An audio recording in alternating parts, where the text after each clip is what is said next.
আজকে কথা বলবো উইমেন হাইজিন নিয়ে। তো অনেক সময় আমরা অনেক রকম মেয়েরা নানান রকম ইনফেকশন বা নানান রকম সমস্যাজনিত কারণে, যেগুলো আমরা খুবই লজ্জাজনক এবং আমরা সবার সামনে শেয়ার করতে পারি না কথাগুলো। তো সেটা হচ্ছে যে আমরা মনে করি যে কিভাবে কি আমরা পরিষ্কার পরিচ্ছন্ন থাকবো, কিভাবে পরিষ্কার পরিচ্ছন্ন রাখবো, বা বারবার দেখা যায় অনেক সময় আমাদের কিন্তু এই জিনিসগুলো, যে ইনফেকশনগুলো, এগুলো কিন্তু বারবার ঘুরে ফিরে আসে। তো এক্ষেত্রে যদি ভীষণ বাড়াবাড়ি হয় তাহলে অবশ্যই ডাক্তারের পরামর্শ নেওয়া অতি আবশ্যক। তো এইসব কিন্তু যে সমস্যাগুলো আমাদের তৈরি হয় তার জন্য আমরা সবসময় মনে করি অনেক সময় যে ওয়াশ বা যে কোনো রকম সাবান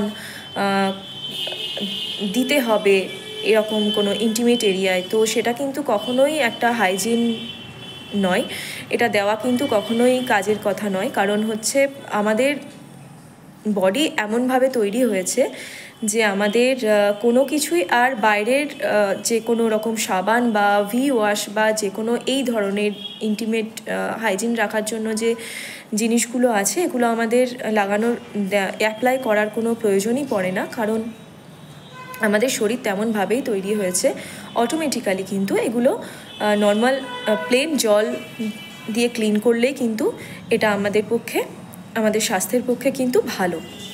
তবুও কখনো কখনো আমরা যদি মনে করি যে আমাদের ক্লিন করা দরকার, তো সেক্ষেত্রে কিন্তু আমরা কোনো হার্ড কোনো সোপ ইউজ আমাদের না করাই ভালো। সেক্ষেত্রে কিন্তু আমরা যদি ইনফেকশন হয়ে যায় তো সেক্ষেত্রে কিন্তু আমরা ডাব বা পিয়ার্স জাতীয় যে সোপগুলো আছে সেগুলো কিন্তু আমরা ব্যবহার করতে পারি, এবং হালকা ঈষতুষ্ণ গরম জল দিয়ে কিন্তু এইরকম ইন্টিমেট এরিয়া কিন্তু আমরা ক্লিন করতে পারি।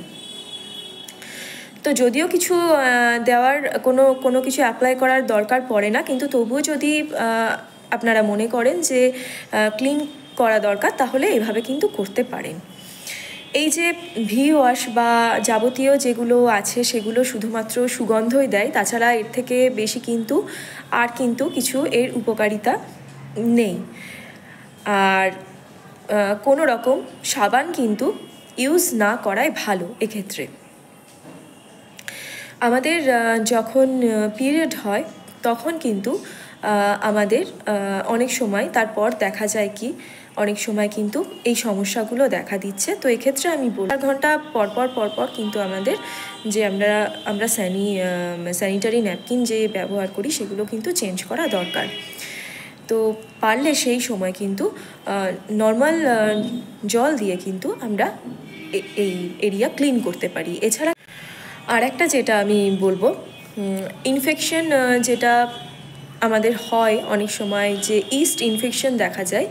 তো ইস্ট ইনফেকশনের জন্য কিন্তু আমরা অবশ্যই ডক্টরের কাছে আপনারা আগে যদি বাড়াবাড়ি হয়ে যায় আপনারা অবশ্যই সেক্ষেত্রে ডাক্তার দেখিয়ে নেবেন। তো সেক্ষেত্রে অনেক সময় দেখা যায় যে আমরা যখন প্রেগনেন্ট থাকি, প্রেগনেন্সিতে কিন্তু আমাদের প্রচুর পরিমাণে অ্যান্টিবায়োটিক আমাদের চলে। সেক্ষেত্রে কিন্তু তারপর কিন্তু আমাদের কিন্তু ভীষণ ইনফেকশন হয়ে যায়, বা অনেকেই আছেন সমস্যা, বা প্রেগনেন্সি না হলেও অনেকের এই সমস্যাটি কিন্তু দেখা যায়। তো এক্ষেত্রে কিন্তু আপনারা ক্যান্ডিড যে জেল আছে সেটি কিন্তু অ্যাপ্লাই করতে পারেন। আর ক্যান্ডিড বি জেল আছে সেটিও কিন্তু আপনারা অ্যাপ্লাই করতে পারেন।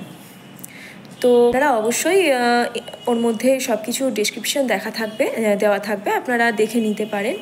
তো এইভাবে আপনারা কিন্তু আপনাদের হাইজিন মেনটেন করতে পারেন। আর কোনো রকম ডেটল বা স্যাভলন জাতীয় কোনো কিছু কিন্তু আপনারা অ্যাপ্লাই করবেন না কখনো এই ধরনের জিনিসগুলো অ্যাপ্লাই করবেন না। এই জিনিসগুলো কিন্তু একটু অ্যাভয়েডই করে চলুন। তো এই ছিল আমার আজকের টপিক নিয়ে আলোচনা। আশা করছি আপনাদের কাজে দেবে এটি। তো পাশে থাকবেন বন্ধুরা এবং আমাকে সাপোর্ট করবেন।